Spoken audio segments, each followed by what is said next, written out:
Bismillahirrahmanirrahim. Assalamualaikum warahmatullahi wabarakatuh. Perkenalkan, nama saya Yudi Haditiar. Saya adalah dosen pada program studi ilmu kelautan Fakultas Kelautan dan Perikanan pada Universitas Syahkuala. Pada kesempatan ini saya akan memaparkan salah satu mata kuliah yang saya ampu, yaitu Pemodelan Laut 1. Pemodelan Laut 1 adalah mata kuliah wajib pada program studi ilmu kelautan yang membekali mahasiswa dengan kemampuan dasar dalam memahami dan menerapkan metode numerik untuk mensimulasikan fenomena laut seperti arus laut, gelombang, dinamika fluid dan geofisika, serta hubungan laut dan iklim. Pemodelan Laut sendiri merupakan bagian dari capaian program studi ilmu kelautan dalam mengimplementasikan konsep ilmu kelautan dan mendukung peningkatan atau pemberdayaan teknologi eksplorasi sumber daya laut secara berkelanjutan.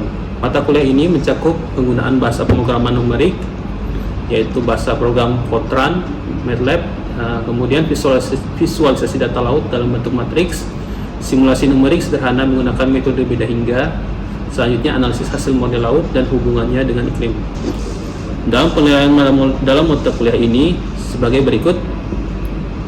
Mahasiswa diberi tugas berupa proyek dan aktivitas partisipatif. Nah, proyek ini kami nilai sebanyak 45% dan aktivitas partisipasi sebanyak 50% dari total keseluruhan nilai. Tips bagi mahasiswa untuk mendapatkan nilai yang bagus ataupun nilai A dalam mata kuliah Pemodelan Laut, itu mahasiswa harus serta hadir di semua pertemuan dan aktif dalam mengerjakan aktivitas yang dikerjakan, termasuk mengerjakan proyek-proyek yang dikumpulkan secara rapi dan juga melakukan analisis dari hasil proyek yang dikerjakan. Selanjutnya untuk nilai yang kategori B atau AB, itu mahasiswa mungkin sedikit lebih aktif, tetapi bisa ditingkatkan melalui tugas-tugas yang ada. Nah, ini kalau untuk yang jarang hadir itu sudah otomatis kategori nilainya itu rendah. Mungkin sekian yang bisa saya sampaikan terkait dengan perkuliahan mata kuliah yang saya ampu ini. Semoga dengan adanya mata kuliah ini mahasiswa dapat meningkatkan kemampuan pemrogramannya, matematikanya, dan juga mampu menganalisis data-data kelautan dengan menggunakan metode saat ini. Mungkin sekian yang bisa saya sampaikan. Wabillahi taufiq wal hidayah. Wassalamualaikum warahmatullahi wabarakatuh. Assalamualaikum warahmatullahi wabarakatuh. Waalaikumsalam warahmatullahi wabarakatuh. Alhamdulillah dan strategi dan seperti kepada kehadiran Allah Subhanahu wa Ta'ala, dan juga salawat dan juga salam kita panjatkan ke baginda Nabi Muhammad Sallallahu Alaihi Wasallam. Sebenarnya saya ucapkan terima kasih atas kehadiran mahasiswa sekalian ya, atas kuliah pada pertemuan hari ini. Jadi ini pertemuan kuliah terkait dengan Pemodelan Laut ya. Dan mata kuliah Pemodelan Laut ini merupakan mata kuliah wajib pada semester ganjil yang memang harus kalian wajib kuliah ya. Artinya kalau untuk mata kuliah ini kalian pertama harus lulus dulu dalam mata kuliah dasar, yaitu fisika dasar, baru bisa melanjut mata kuliah Pemodelan Laut. Nah, terkait dengan mata kuliah sendiri, di sini ada hitung ajar ya. Hitung ajar nanti diampu oleh Bapak Dr. Isan Setiawan, SSC, dan nanti ada saya sendiri, yaitu Dr. Ida Widya Iskol ya. Nah, terkait dengan mata kuliah Pemodelan Laut sendiri, kita ada target ya. Sebenarnya capaian mata kuliah ini tertujuan untuk mengimplementasikan konsep ilmu kelautan serta mematuhi etika profesi serta bertanggung jawab. Tetapi ada beberapa capaian mata kuliah yang ingin kita capai ya. Jadi artinya kita kuliah nggak sekedar kuliah aja, tapi juga harus ada target yang kita kuasai setelah kita menempuh mata kuliah ini ya. Dan diantaranya kita mampu melakukan atau menerapkan bahasa pemrograman ya. Kemudian juga kita dapat menggambarkan, jadi kondisi laut ini bisa kita gambarkan ya dengan menggunakan pemrograman. Begitu juga dengan fenomena cuaca laut dan juga fenomena berubah iklim ya. Nah, terkait dengan penilaian sendiri, komponen penilaiannya nanti ada aktivitas partisipatif dan juga project based. Jadi kalian nanti ada diskusi ya, diskusi dengan kelompok. Nanti kita akan bagi kelompok ya. Mungkin satu kelompok ada 5 orang, kita diskusi terkait dengan pekerjaan yang kalian akan kerjakan ke depan. Mungkin juga nanti ada project yang dikerjakan juga secara berkelompok. Jadi tugasnya itu tidak ada UAS ya, kita juga tidak ada juga UTS. Jadi mata kuliah ini full berbasiskan hasil project dan juga aktivitas partisipatif. Ya. Nah, untuk pertemuan pertama sendiri nanti kita akan bahas berkaitan dengan komunitas dasar bahasa pemrograman numerik. Nah, sebelumnya dari sini ada yang sudah pernah belajar atau tahu terkait dengan pemrograman, mungkin waktu SMA mungkin ataupun awal semester. Tidak Pak? Sudah pernah? Ya. Dapat udah belajar bahasa apanya? Kalau untuk pemrograman udah pernah belajar Python, Misalnya MATLAB, sama Grass. Oke, mungkin yang lainnya mungkin Putri mungkin belum atau sudah? Belum ya. Aldo? Hanya beberapa Pak, seperti Beberapa, ya. visual code sama MATLAB. Ya.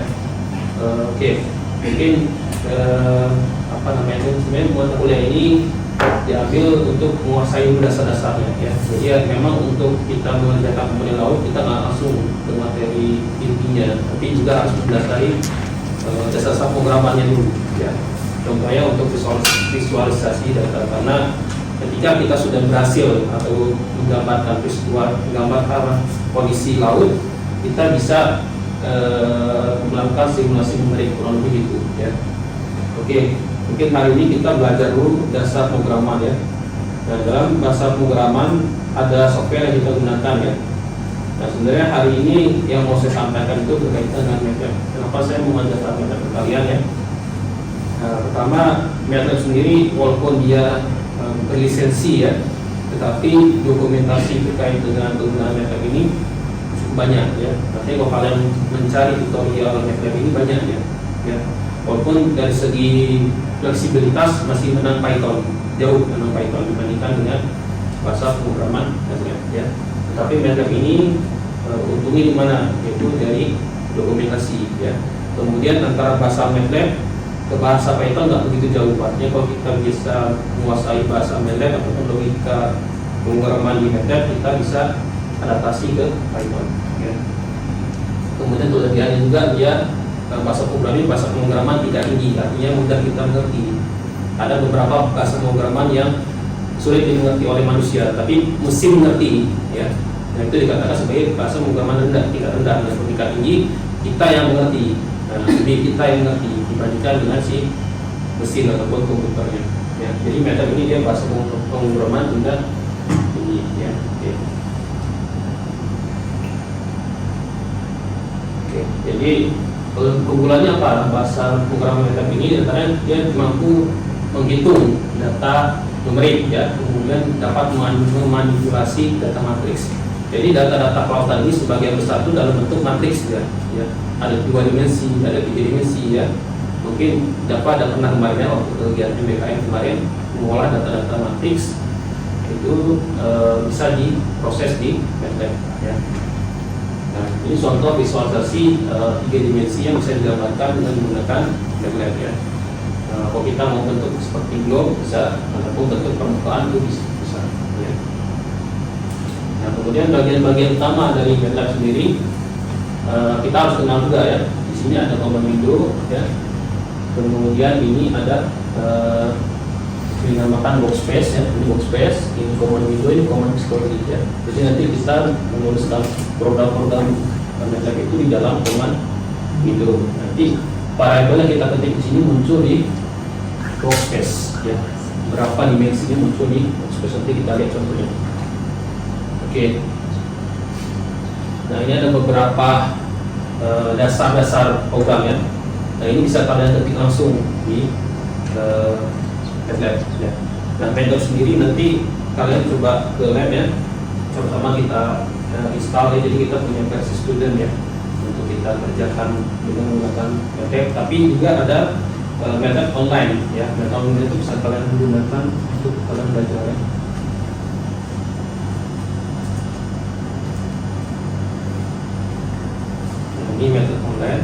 register dulu. Ya. Jadi bahkan saya bisa melakukan simulasi di HP saya. Ya, jadi MATLAB Online ini ada yang versi Play Store-nya. Jadi saya upload data, saya running di HP saya, keluar dari lembarnya. Jadi nggak perlu saya install di dalam komputer saya. Nah, itu kelebihan dari MATLAB. Jadi MATLAB itu ada satu paket ya. Kalau kita menggunakan Python itu kita harus menginstal beberapa paket ya. Jadi apa ya? Karena kan kemarin ada NumPy ya, kemudian ada SDF 4. Memang dia fleksibel, bisa semua masuk. Tapi untuk kita kerja harus menginstal beberapa package atau library. Nah, ini kita buka MATLAB Online ya. Nah, kita belajar dari dasar ini, memang dasar itu sampai ya. Nah, ini ada beberapa drive. Ini drive ini saya buat dari HP saya, bukan dari komputer. Saya upload, saya running sendiri ya. Tapi kalian juga kerja di sini ya. Nah, sekarang kita coba buka satu drive ya.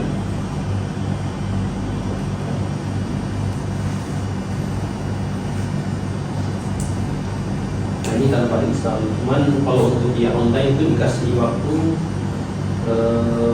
ada batas jamnya itu dalam 1 bulan kita penggunaannya. Tapi kalau untuk penggunaan dengan menggunakan Play Store atau penggunaan Android itu 2 GB penggunaannya. Jadi kalau lebih kita hapus, kita coba mengulangi kan. Oke, sudah masuk seperti ini ya. Nah, jadi yang ini adalah command dulu ya. Yang ini adalah command editor ya, command editor. Dan contohnya seperti ini ya, kita ikuti aja. Jadi ada buku yang tadi itu seperti yang ini ya. Ini kita di sini.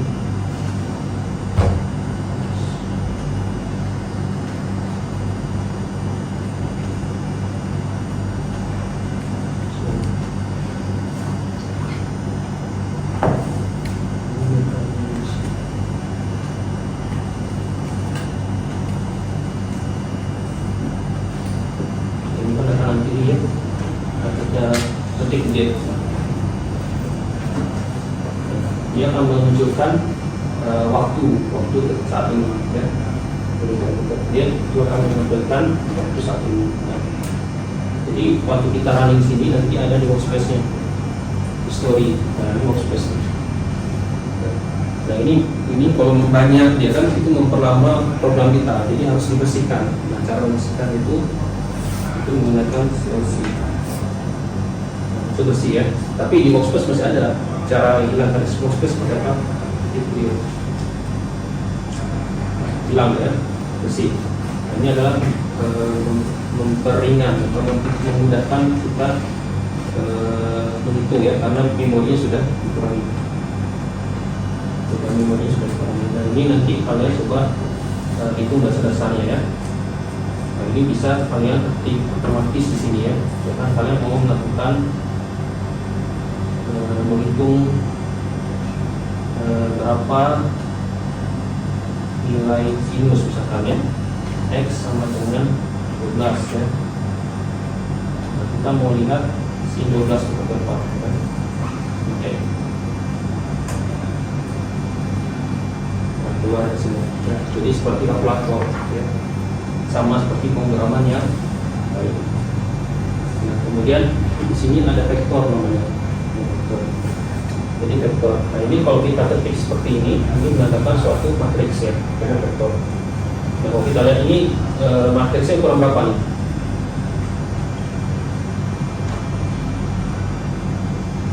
1, 3, min 6 ini matriks ukuran berapa nih? 1, 3, min 6 seperti ini. Ya, baris 1 kolom 3 ya, 1 baris 1 kolom 3, 1, 2, 3 ya. Nah, kalau ini oke, berarti barisnya ada 3, kolomnya ada 1 ya. Jadi MATLAB dia membaca baris dulu baru kolom ya. Nah, selanjutnya ketika ini kita sudah cepat saya copy ini ya, atau sebenarnya harusnya diketik ini ya. Ini kita copy, kita paste di sini. Nah, ini hasilnya ya, sama dengan sini. Nah, ini bentuknya matriksnya ukuran berapa? 3 berapa? 3 kali ini 3. Nah, tanda mungkin nggak jelas ya dari belakangnya. Nanti dilihat lagi lah modul ini. Jadi kalau ada tanda titik koma ini memisahkan antara baris. Jadi ini baris 1, ini baris 2, ini baris 3 karena ada titik. Kalau nggak dikasih titik koma ini, jadi hitungnya adalah satu baris. Ya. Nah, perkalian. Ya. Ini kan bentuknya vektor 1 seperti ini ya. Vektor 2 seperti ini. Vektor 1 bintang vektor 2 hasilnya 19. Kok bisa? Kira-kira ada masih ada mata kuliah ataupun pelajaran waktu SMA? Baris kali kolom. Ya betul. Ini maksudnya ini perkalian dot produk ataupun cross product. Pernah dengar kan? Benar ya? Perkalian silang atau perkalian titik. Perkalian silang ya, cross product ya. Jadi kepala vektor. Jadi nanti 1 dikali 4 ya kan? Ya. Ditambah 3 dikali 3 ini 6 dikali 1 dijumlahkan dapatnya 19. Jadi ini matriksnya adalah 1 dikali 3 dengan 3 dikali 1. Jadi terbentuklah matriks ukuran 1 kali 1 dengan perkalian cross ya. Nah, untuk perkalian vektor 2 dikali vektor 1. Nah, kalau tadi kan vektor 1 dikali vektor 2 dapatnya 9. Matrisnya kurang berapa nih? 1 kali 1. Nah, kalau yang ini matrisnya kurang berapa? 3. Kenapa kayak itu? Karena dibalik. Nah, dibalik. Jadi beda antara perkalian cross dengan perkalian titik ataupun dot produk. Kalau perkalian cross, dia pengaruh dia ke jumlah matriksnya. Ya. Nah, ini kalau kita lihat dia harusnya yang atas ya. Kan logikanya gitu ya. Padahal enggak. Karena kita balik nih, ini matriksnya berarti 3 dikali 1 kan matriksnya kan, dikali dengan matriks 1 kali di hasilnya matriks 3 kali 3 perkalian hasilnya ini ya. Paham itu sini? Ya, itu kalian cross. Jadi perkalian cross koordinatnya simbolnya bintang. Nah, kalau perkalian dot product seperti apa? Kalau yang produk dia dikasih titik di sini. Cross titik kita lihat contoh yang lain. Nah, direct ya. Direct bisa juga kita buat seperti ini ya. Nah, ini selangnya 1 nih. Jadi ini startnya 1 berakhir di 10. Kalau mau buat sampai 100 bisa juga. Buat selangnya misalnya kalian membuat buat direct misalkan. Direct 5 meter ya, 5. Terus nanti 1, 5, 100. Kita coba di sini. 5, 100. Itu direct ya. 1, 6, 11, 16, 21 ya kan? Ya, itu dikatakan sebagai direct. Ya. Nah, selanjutnya metode juga bisa digunakan untuk memecahkan persamaan polinomial. Ya, polinomial itu sistem persamaan kuadrat ya, persamaan kuadrat di atas kuadratnya lagi ya, dikatakan sebagai polinomial. Nah, ini pangkatnya berapa nih? 4 ya, pangkatnya berapa nih? 2. Ini pangkatnya ada nggak? Ada ya. Nah, sehingga kalau kita mau hitung ini sebagai ini konstantanya berapa? 1 ya kan? 1 ya. Pangkat 3 nya ada nggak? Nggak ada ya? 0 ya. Kemudian pangkat 2 nya konstantanya berapa? Min 10. Udah, pangkat 1 nya nggak ada ya? Makanya dia 0. Yang ini 9 karena dia nilai akhir. Jadi diurutkan ya, pangkat tertinggi ke pangkat yang terendah ya. Dilihat juga simbolnya negatif atau positif. Pakai perintah rules. Nah, ketemu dia nilainya. Nah, ini adalah akar dari nilai si X. Jadi X nya itu nilainya ini kan. Bisa 3, bisa min 3, bisa 1, bisa min 1 ya. Karena dia X nya pangkat nih pada. Nah, berarti ada 4 solusi untuk nilai X nya ya. Jadi bisa dicoba. Misalnya kita taruh dia nilai 1 pangkat 1 ya, dikurang 10 kali 1 berarti kan di 9 ya. Di 9 tambah 9 hasilnya 0 ya gitu ya. Nah, sekarang koordinatnya itu sudah otomatis. Nah, selanjutnya kita mau melakukan interpolasi. Misalnya tadi ke lapangan ya, ada data Gak apa-apa, jadi 3 menit lagi ya. Oke. Jangan lupa diskusi nanti kelompok dikasih tugas ke mahasiswa. Oh ya, ini di akhir ada satu tugas sebenarnya. Ini sih kita lihat boleh. 3 menit lagi ya. Ya, jadi misalkan kalian melakukan ke lapangan ya, mengukur data. Kan data ini kan ada saatnya kalian istirahat tuh, ataupun kalian ke lapangan datanya hilang, ataupun kalian melakukan uji sampling, tiba-tiba sampelnya rusak, tapi kalian punya data-data yang lain. Ya. Artinya ada data yang memang bisa kalian gunakan untuk kalian prediksikan ya. Nah ini bisa diinterpolasi. Ya, dimana bisa kita interpolasi data itu. Misalnya data suhu ya, nah, ini data suhu. Nah dengan menggunakan polyfit, jadi ada namanya fungsi method namanya polyfit ya untuk kita lakukan interpolasi ya. Ini kita copy ya.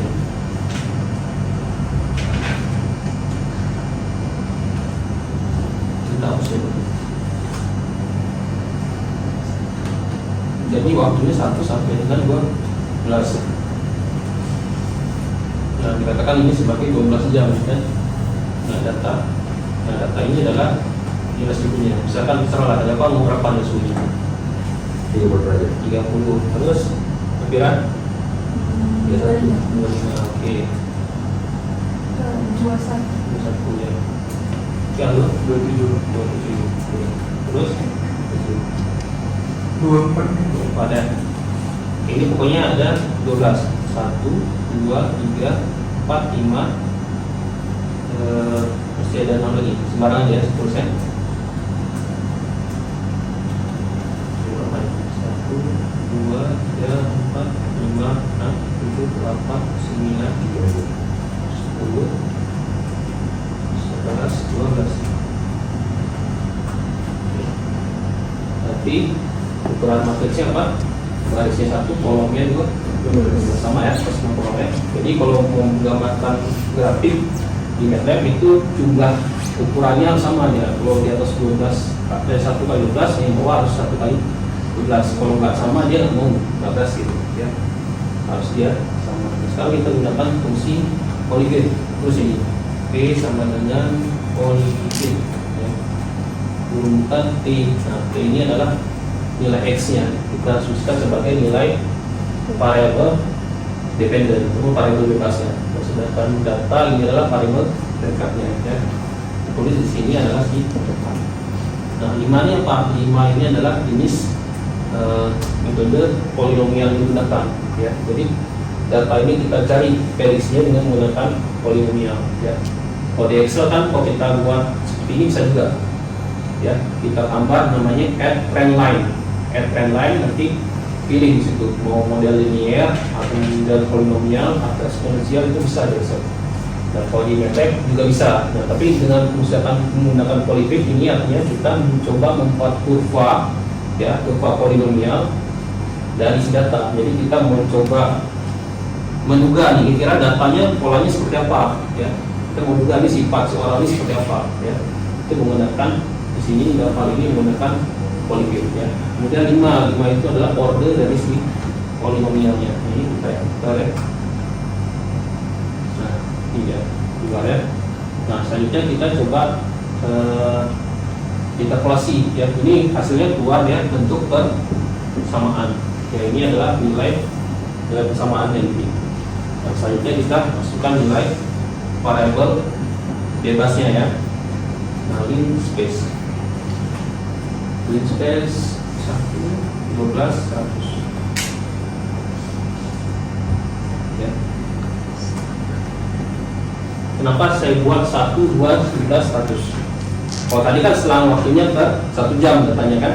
Kita mau interpolasi datanya ini dalam 1 jam itu ada pokoknya totalnya selama 12 jam ada 100 data.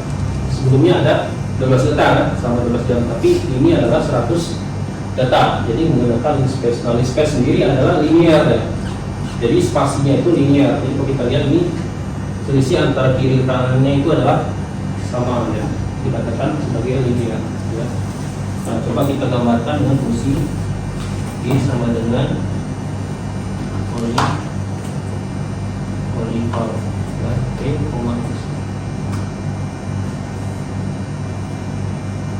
ya. Yang tadi kita definisikan variabel terikatnya ya. Sekarang kita coba gambarkan.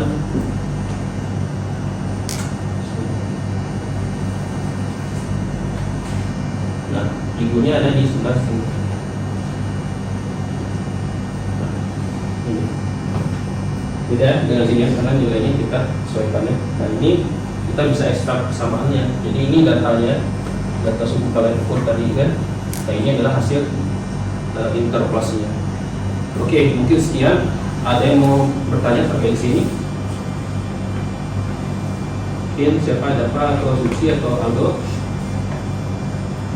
Sudah cukup jelas? Atau mungkin ada ide-ide yang ya boleh mungkin silakan. Maka bertanya Pak, Ya. kan interpolasi data itu kalau pemodelan bisa di ArcGIS, Ya, bisa juga di Matplotlib. ya. Nah, perbedaan itu apa Pak? Perbedaannya, kalau di sebenarnya pemodelan itu mata kuliah ya. ArcGIS itu adalah software ya. Sebenarnya kita harus mengerti metodenya. Metode itu bisa kita bawa di mana aja ya. Mungkin kalau ArcGIS itu dia berlisensi ya. Tapi ada beberapa software yang tidak berlisensi, dan itu juga dia berbasiskan data spasial ya. Artinya kalau kita menggunakan data yang non spasial itu nggak bisa, susah, bisa aja lebih susah kita kelola di ArcGIS ya. Nah, kalau menggunakan MATLAB, data apa aja bisa ya. Saya asalkan kalian punya data, misalkan kalian punya data hasil pengukuran kepala ikan misalkan, ataupun hasil uji kadar apa, misalkan kadar plankton ataupun nitrat misalkan, kan kalian mengukur nitrat misalkan, nitrat di suatu perairan misalkan tengah malam, kan kalian mengukur kan, ukur kalian tengah malam tuh misalkan, enggak kan, misalkan kadar suhu misalkan, enggak kan. Nah, gimana kita tahu nilai suhu di waktu malam? Nah, salah satunya metode yang bisa kita gunakan menggunakan metode interpolasi. Jadi kita bisa tahu malam ini kira suhunya seperti ini berdasarkan data yang ada. Jadi data sendiri bisa menggambarkan kira-kira bisa memprediksikan diri dia sendiri, selain kurang lebih gitu. Ya. Ya, mungkin itu lebih lanjut lah. Kita nanti akan masuk di perkuliahan di bulan Oktober terkait dengan simulasi menggunakan data-data pautan. Ya. Nah, oke, untuk tugas ya, tugas. Jadi di sini di halaman terakhir ini ada tugas. Ya. Tugas. Nah ini, coba nanti kalian buka ya, kalau ada buka laptop silahkan buka ya. Itu metode online ya. Coba kalian hitung ini. Nomor 1, 2, 3, 4, 5. Berhasil nggak kalian mengerjakan? Kalau ada yang lagi online, bisa coba dibuka, dilihat. Dapat ada akunnya dulu.